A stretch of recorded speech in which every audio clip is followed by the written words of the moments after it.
Hi friends, అందరూ ఎలా ఉన్నారు? ఫ్రెండ్స్, ఈ కథ నా పాత బాయ్ ఫ్రెండ్ నాతో షేర్ చేసుకున్నాడు. అది మీకు చెప్తున్నాను. కథ చాలా బాగుంటది.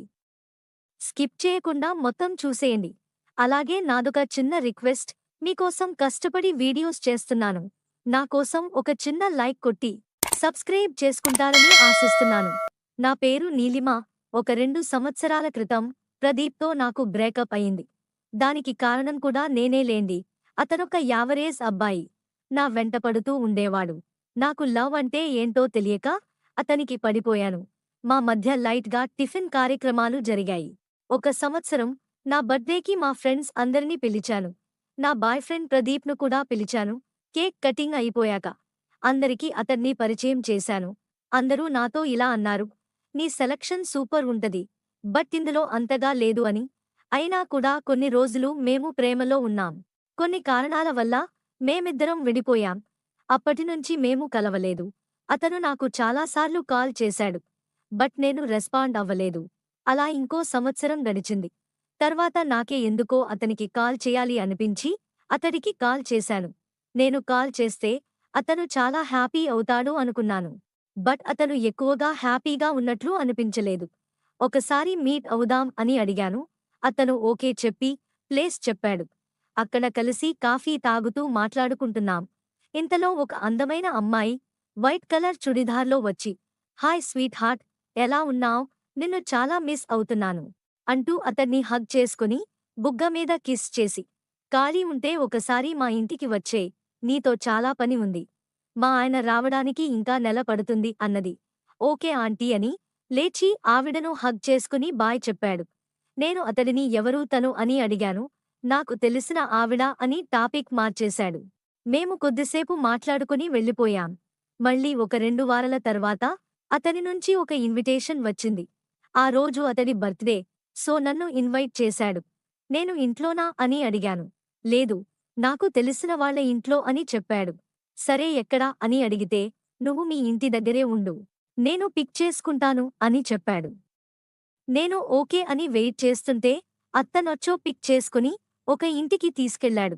అక్కడ ఇద్దరు ఆడవాళ్లు ఉన్నారు. పెళ్లి అయ్యి ఒక 5 సంవత్సరాలు అవుతుండొచ్చేమో. బట్ చాలా అందంగా ఉన్నారు. ఎంతలా అంటే అచ్చం సినిమా హీరోయిన్లాగా. వాళ్ళని చూస్తే నాకే కొంచెం జలస్ కలిగింది. మేము లోపలికెళ్ళగానే వాళ్ళిద్దరూ పరిగెత్తుకొచ్చి అతన్ని వాటేసుకొని అతని బుగ్గలు కొరికేస్తున్నారు. అతనేమో వెయిట్ వెయిట్, దీనికింకా టైం ఉంది, ముందు కేక్ కట్ చేద్దాం పదండి అంటున్నాడు. నాకేం అర్థం అవ్వలేదు. మొన్న కాఫీ షాప్లో ఒకావిడ ఇలానే చేసింది. ఇప్పుడు వీళ్ళెవరో ఇలా చేస్తున్నారు. ఏం అర్థం అవ్వక చూస్తూ ఉండిపోయాను. కేక్ కటింగ్ అయిపోయింది. అందరం సెలబ్రేట్ చేసుకున్నాం. వాళ్ళు నాకు బాయ్ చెప్పి అతన్ని లోపలికి రమ్మని పిలుస్తున్నారు. ఉండు, తనని డ్రాప్ చేసి వస్తాను అని వాళ్లతో చెప్పి నన్ను డ్రాప్ చేయడానికి వచ్చాడు. కార్లో వెళ్ళేటప్పుడు అతడ్నే అడిగాను, ఎవరు వీళ్ళు అని. మళ్ళీ మొన్నటి సమాధానమే తెలిసినవాళ్ళు అని.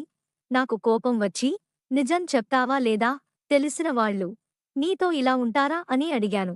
అతను వెంటనే కూల్ కూల్, వాళ్ళు నా గర్ల్ ఫ్రెండ్స్ అని చెప్పాడు. నేను ఒక్కసారిగా షాక్ అయ్యి, ముగ్గురా అని అడిగాను. హా అవును అన్నాడు. నేను మొత్తం వివరంగా చెప్పు అని అడిగాను. మనకు బ్రేకప్ అయ్యాక నేను చాలా లోన్లీ ఫీల్ అయ్యాను. మా ఫ్రెండ్స్ ఏమో ఇంకెవరైనా చూసుకో లేదా బాధపోదు అన్నారు. అలాంటి టైంలోనే నాకు ఒక అద్భుతమైన యాప్ దొరికింది. దాని పేరే పర్ఫెక్ట్ డేట్. ఈ పర్ఫెక్ట్ డేట్ యాప్లో చాలామంది అమ్మాయిలు, అబ్బాయిలు, ఆంటీలు, అంకుల్స్ ఉన్నారు. వీళ్ళంతా నాలాగా లోన్లీ ఫీల్ అయ్యి స్నేహం కోసం ఇందులో జాయిన్ అయ్యారు. నేను ఇందులో జాయిన్ అయ్యాను. కొంత చిన్న అమౌంట్ పే చెయ్యాలి. అది కూడా ఒక 100 లోపే ఉంటుంది. నేను పే చేసి నాకు నచ్చిన వాళ్ళకి మెసేజ్ చేయడం స్టార్ట్ చేశాను. మొదట్లో ఎవరూ రెస్పాండ్ అవ్వలేదు. అయినా నేను ఓపికగా మెసేజ్ చేస్తూనే ఉన్నాను. కొన్ని రోజులకు మొన్న కాఫీ షాప్లో చూసిన ఆంటీ రీప్లై ఇచ్చింది. నేను చాలా హ్యాపీ అయ్యాను. కొన్ని రోజుల నార్మల్ చాట్ తర్వాత ఆమెకు నా మీద నమ్మకం వచ్చాక వాయిస్ కాల్ స్టార్ట్ చేశాం. మెల్లిమెల్లిగా తన బాధలాన్ని నాతో చెప్పుకుంది. వాళ్ళ భర్త తనతో సరిగ్గా ఉండడంట. చీటికి మాటికి గొడవలే వాళ్లకు. వాళ్ళు గదిలో కలిసి కూడా చాలా నెలలు అవుతుంది అని చెప్పింది. అందుకే లోన్లీ అనిపించి ఈ పర్ఫెక్ట్ డేట్ యాప్ యూస్ చేస్తుంది అని చెప్పాడు. అలా వాళ్ళ మధ్య క్లోజ్నెస్ ఇంకాస్త పెరిగి ఒక దగ్గర కలుద్దాం అని అనుకున్నారు. మొదటిసారి ఆమెను చూస్తే అతనికి మతిపోయింది. ఇంత అందమైన అమ్మాయి భార్యగా రావడం అదృష్టం. అలాంటింది వాళ్ళ భర్తకు ఈవిడను విడిచి అన్ని నెలలు ఎలా ఉండున్నాడో అనుకున్నాడు. వాళ్ళు గదిలోకెళ్ళి కొద్దిసేపు మాట్లాడుకొని మెల్లిమెల్లిగా దగ్గరవ్వటం మొదలెట్టారు. ఆవిడ పెదాలు టెన్షన్గా తాడారిపోతున్నాయి. అతడికి కూడా ఒళ్లంతా గాల్లో తేలినట్లు ఉంది. ఉన్నట్లుండి ఒక్కసారిగా ఇద్దరూ వాటేసుకున్నారు. అలా ముద్దులు పెట్టుకున్నారు. ఇంకేముంది, తెలియకుండానే జరిగాల్సింది జరిగిపోయింది. ఇద్దరూ ఫ్రెష్గా స్నానం చేసి మళ్ళీ మొదలెట్టారు. ఇలా ఎన్నిసార్లో లెక్కేలేదట. ఇదంతా చెప్పాక మరి వీళ్ళెవరు అని అడిగాను. వీళ్ళు కూడా అదే యాప్లో కొత్తగా పరిచయం అయ్యారు. ఇవాళ వాళ్లతో మీట్ అని చెప్పాడు. నీ పనే బాగుంది అని మనసులో అనుకున్నాను. ఫ్రెండ్స్, మీరు కూడా ఒంటరిగా బాధపడుతున్నారా? మీలాంటోళ్ల కోసమే ఈ పర్ఫెక్ట్ డేట్ యాప్. వెంటనే డౌన్లోడ్ చేసుకుని రిజిస్టర్ అయ్యి మీకు నచ్చిన వాళ్లతో స్నేహం చేసి కలవండి. ఈ యాప్ ప్లేస్టోర్లో ఉంది అండ్ డిస్క్రిప్షన్ మరియు కామెంట్ బాక్స్లో ఇస్తాను. వెంటనే డౌన్లోడ్ చేసుకోండి. ఇంక లైఫ్ అంత పండగే. వీడియో నచ్చితే ఒక లైక్ చేసి సబ్స్క్రైబ్ చేయండి. Thanks for watching.